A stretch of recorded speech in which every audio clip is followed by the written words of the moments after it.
খাম্বা আছে, কারেন্ট নাই, চুলা আছে, গ্যাস নাই, যানবাহনের লাইন আছে, জ্বালানি নাই। এত নাই নাই নাই এর দেশে ওই বিএনপি সরকারের আর প্রয়োজন নাই। লন্ডনে থাকতে দেখতাম বিভিন্ন সময় ফটো সেশন করতেন, পাবলিক বাসে নাকি ঘুরে বেড়াচ্ছেন। দেশে আসার পর উনি আর পাবলিক বাসে উঠতে পারেন না। ওনার বুলেট প্রুফ বাসে উঠেন আর বুলেট প্রুফ গাড়িতে উঠেন। জনগণ বিচ্ছিন্ন ম্যানেজ ভোটের প্রধানমন্ত্রীকে অনুরোধ করতে চাই, আপনি মাঝে মাঝে আপনার বুলেট প্রুফ গাড়িতে ড্রাইভ করে রাস্তার ময়লা পরিষ্কার হয়েছে নাকি এই শোডাউনে বের হন। সেই শোডাউন করতে করতে একটা বাজারে দয়া করে নামবেন, নেমে দ্রব্যমূল্যের কি অবস্থা সেটা দোকানিকে নিজে জিজ্ঞেস করবেন। দ্রব্যমূল্যের ঊর্ধ্বগতিতে যেই দিশেহারা বাংলাদেশ, তেল বিদ্যুৎ গ্যাসের অভাবে যেই দিশেহারা বাংলাদেশ, সেই বাংলাদেশে ম্যানেজ ভোটের প্রধানমন্ত্রী, সব প্রধানমন্ত্রী তারেক রহমানের আর এক মুহূর্ত ক্ষমতায় থাকার অধিকার নাই। বক্তব্য দীর্ঘায়িত করব না, শুধু বলতে চাই, খাম্বা আছে, কারেন্ট নাই, চুলা আছে, গ্যাস নাই, যানবাহনের লাইন আছে, জ্বালানি নাই। এত নাই নাই নাই এর দেশে ওই বিএনপি সরকারের আর প্রয়োজন নাই। আন্দোলনের জন্য প্রস্তুত থাকেন, মাঠে থাকেন। ইনশাআল্লাহ জনগণের দাবি 11 দলীয় ঐক্য দাবি আদায়ের মাধ্যমেই পূরণ করবে ইনশাআল্লাহ। বিজয়ের পথে যাত্রা শুরু, জীবন অথবা মৃত্যু। আসসালামু আলাইকুম। 11 দল 11টা দাবি সচিবালয়ে, মন্ত্রণালয়ে সরকারের কাছে পৌঁছে দিয়ে অত্যন্ত শান্তিপূর্ণ অনুষ্ঠান, কোনো হাঙ্গামা নাই। আমরা যখন হেঁটে যাচ্ছি আমাদেরকে পুলিশ দিয়ে বাধা দিয়ে দাঁড় করিয়ে দেওয়া হলো। তা আমরা বললাম যে এই কাগজটা দিতে যাব, দাবিটা, তো তারা বলল যাওয়া যাবে না। তা আমরা অত্যন্ত বিনয়ের সাথে বললাম তাহলে ভিতর থেকে কাউকে একটু বলেন এসে রিসিভ করে নিয়ে যেতে, যেহেতু যেতে দিবেন না এসে যেতে রিসিভ করে নিয়ে যায়, আমরা ভাঙচুর মারামারি করতে আসিনি। তো বললো আচ্ছা ঠিক আছে আপনারা অপেক্ষা করেন। তো সেখানে মাননীয় বিরোধী দলের নেতা উপস্থিত, বিরোধী দলের চিফ হুইপ উপস্থিত, কমপক্ষে 10 জন এমপি উপস্থিত। আমাদের কথা বাদই দিলাম, আমরা তো কর্মী বাহিনী। এতগুলা শীর্ষ নেতৃবৃন্দ দাঁড়িয়ে থাকার পরে যেই জায়গায় আমাদের বাধা দেওয়া হলো, সেখান থেকে সচিবালয়ে পায়ে হেঁটে যেতে লাগে 3 মিনিট। আমরা সুদীর্ঘ 35 মিনিট ওখানে দাঁড়িয়ে অবস্থান করলাম বিনয়ের সাথে। ভিতর থেকে বারবার বলা হলো আসছি আসছি আসছি বলতে বলতে শেষ পর্যন্ত তারা হাঁটা পথ 3 মিনিট এসে পৌঁছাতে পারে নাই। এইটা হচ্ছে বিএনপি সরকারের অবস্থান। একটা শান্তিপূর্ণ কর্মসূচি থেকে আমরা একটা কাগজ তাদের হাতে দিব, স্মারকলিপি, সেটা দিতে আমাদেরকে যেতে দেওয়া হয় নাই, এবং সেটা রিসিভ করতে আসার জন্য 35 মিনিট আমরা ওখানে পায়ে দাঁড়িয়ে অবস্থান করেছি, যেখানে বাংলাদেশের শীর্ষ নেতারা অবস্থান করছিল, সংসদ সদস্যরা অবস্থান করছিল, বিরোধী দলীয় চিফ হুইপ অবস্থান করছিল, বিরোধী দলীয় নেতা স্বয়ং উপস্থিত ছিল। এই কাগজটা নেওয়ার সৎ সাহস বিএনপি সরকার এখনো পায়নি। এটার জন্য একটা সৎ সাহস লাগে, সেই সৎ সাহসটা তাদের মধ্যে নাই। এখন কেন নাই? কারণ হচ্ছে বিএনপি সরকার কোনো জবাবদিহিমূলক সরকার না। সরকার যেই কার্যক্রমগুলো করে এগুলোর জবাবদিহি দেওয়ার তাদের কোনো প্রয়োজন নেই। কেন প্রয়োজন নাই? কারণ হচ্ছে তারা জনগণের ভোটে ক্ষমতায় জিতে আসতে পারেনি। তারা ইলেকশন ইঞ্জিনিয়ারিং করে ম্যানেজ ভোটের মাধ্যমে ক্ষমতায় এসেছে, এই কারণে তাদের কোনো জবাবদিহিতাও নেই। জনগণকে উত্তর দিতে হয় না, যেহেতু হয় না, যখন মন চায় বিদ্যুতের দাম বাড়িয়ে ফেলে, গ্যাসের সংকট সৃষ্টি করে ফেলে, তেলের সংকট সৃষ্টি করে ফেলে। তেলের দামটা যখন বাড়ানো হয়ে যায় কোনো সংকট নাই, পরদিন দেখে একদম সুন্দর সাপ্লাই চলছে। এখন গ্যাসের সংকট চলছে, দামটা বেড়ে গেলেই আমার ধারণা সংকট শেষ হয়ে যাবে। সো এই যে জবাবদিহিহীন একটা সরকার, কারণ হচ্ছে তারা ম্যানেজ ভোটের মাধ্যমে এসেছে। যেই বিষয়টা এখানে আলোচনায় আনা হয়েছে, বলা হয়েছে জুলাই, এটা নিয়ে আসলে কি বলবো আমি জানি না। মানে এটা নিয়ে তো আমরা প্রতিদিন বলছি, প্রতিনিয়ত বলছি, বারবার বলছি। কারণ ওই যে বলছিলাম ম্যানেজ ভোটের সরকার, আবারও উদাহরণ টানতে হয়। এখানে আমার ভাই পাটোয়ারি আছে, সে কি নির্বাচনে জিতে নাই?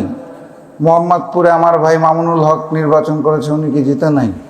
কক্সবাজারে হামিদুর রহমান আজাদ নির্বাচন করেছে, উনি কি জিতে নাই? জামাতের সেক্রেটারি মিয়া গোলাম পরোয়ার নির্বাচন করেছে, তারা কি জিতে নাই? আমরা তো দেখেছি কিভাবে করে হারানো হয়েছে। আমরা তো পাটোয়ারি যখন নির্বাচনের ফলাফল আসছে, কিভাবে করে সরকার দলীয় লোকজন ভোট কেন্দ্রের ভিতর ঢুকে পাহারা দিয়ে রেজাল্ট পাল্টাচ্ছে, সেটাও দেখেছি। আমরা এটাও দেখেছি মামুনুল হকের রেজাল্টের মধ্যে কলম দিয়ে ঘষে নাম্বার পরিবর্তন করা হচ্ছে, সেটাও দেখেছি। তো যখনই ম্যানেজ ভোটের সরকার থাকে, তার কোনো জবাবদিহিতার প্রয়োজন জনগণের কাছে থাকে না।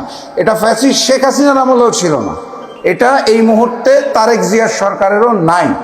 যেহেতু নাই, তাদের কোনো দায় নাই, তারা জুলাই সনদকে বাস্তবায়ন করবে। আমার কথাটা কি বোঝা গেছে? মানে সরকারের একটা দায় থাকতে হয় জনগণের কাছে, দায়বদ্ধতা। তাদের তো কোনো দায় নাই। যেহেতু দায় নাই, অতএব এটা পালন করার তাদের কোনো প্রয়োজন নেই। দায়টা আমাদের আছে, আমাদের প্রয়োজনীয়তা আছে, আমাদের দায় আছে।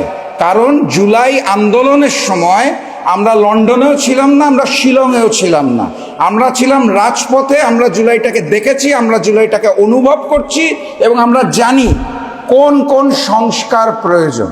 এই কারণে আমরা বারবার এই কথাগুলো বলছি। এখন একটা কনসেপ্ট খালি আপনাদেরকে আমি ক্লিয়ার করে বক্তব্য শেষ করে দিব, লম্বা ভাষণে যাব না, অনেক বেজে গেছে। হাসিন ভাইও যেটা দিয়ে শেষ করলো যে জুলাই সনদ বাস্তবায়ন করতে হবে, সবাই বলে জুলাই সনদ বাস্তবায়ন করতে হবে, বিএনপিও বলে অক্ষরে অক্ষরে জুলাই সনদ বাস্তবায়ন করবো। তাহলে পার্থক্যটা কি? এই জায়গাটাতে আমাদের কমিউনিকেশনেরটা ভুল হচ্ছে। জুলাই সনদ জাতীয় সংসদের সামনে এটা স্বাক্ষর করা হয়েছিল, ওই জুলাই সনদ বিএনপি বাস্তবায়ন করতে চায়। ওখানে তাদের নোট অফ ডিসেন্ট দেওয়া আছে।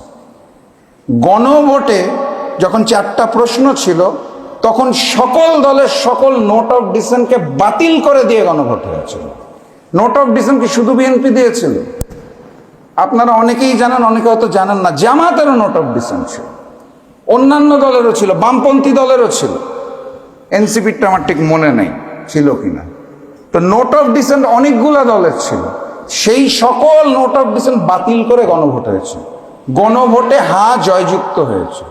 বিএনপি যে বলে আমি অক্ষরে অক্ষরে জুলাই সনদ বাস্তবায়ন করব, কোন জুলাই সনদ? তাদের নোট অফ ডিসেন্ট সহ জুলাই সনদ। আমাদের কমিউনিকেশনটা একটু পরিবর্তন করা দরকার, কারণ জনগণ ভুল বুঝতেছে। জনগণ টিভি খুলে দেখে যে বিরোধী দল 11 দল, পাটোয়ারি, আমিরে জামাত, নাহিদ, রাশেদ প্রধান গলা ফাটায় চিৎকার করছে জুলাই সনদ বাস্তবায়ন করতে হবে। আর সালাউদ্দিন সাহেব শিলং বিলাসী জীবন শেষ করে দেশে এসে বলে অক্ষরে অক্ষরে জুলাই সনদ মানে করবে। তো পার্থক্যটা কি?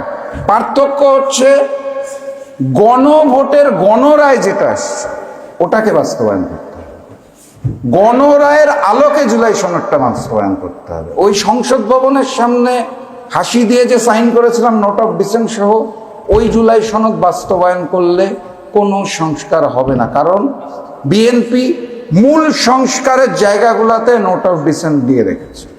তো অতএব গণভোটের গণরায়ের আলোকে জুলাই সনদ যদি বাস্তবায়ন হয়, তাহলে আমরা সংস্কারটা দেখতে পাবো।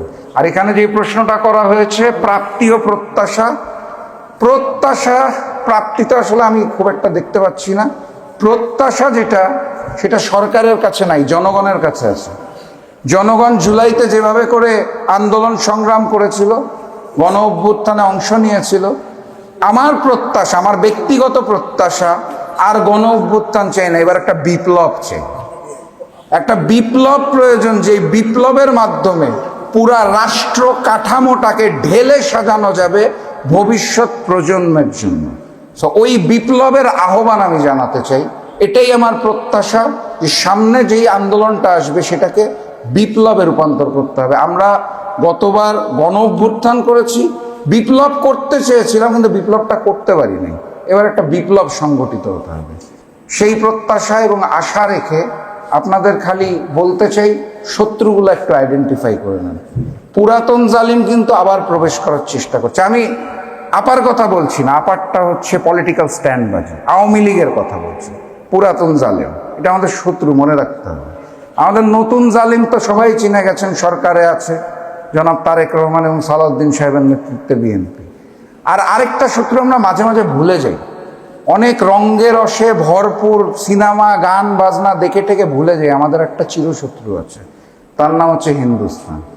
এটা ভুলে যান না, পিছন থেকে তারাই সব শয়তানিগুলো খেলে, সেটা আওয়ামী লীগকে দিয়ে খেলাক আর বিএনপিকে দিয়ে খেলাক, মূল খেলাটা খেলতে চায় তারা দিল্লি থেকে বসে। এই তিনটা শত্রুকে একটু মাথায় রেখেন, কারণ সামনের যুদ্ধটা এই ত্রিমুখী শত্রুর বিরুদ্ধে লড়তে হবে, সেই লড়াইয়ে জিততে হবে। সবাইকে অসংখ্য ধন্যবাদ। বিজয়ের পথে যাত্রা শুরু, জীবন অথবা মৃত্যু। আসসালামু আলাইকুম।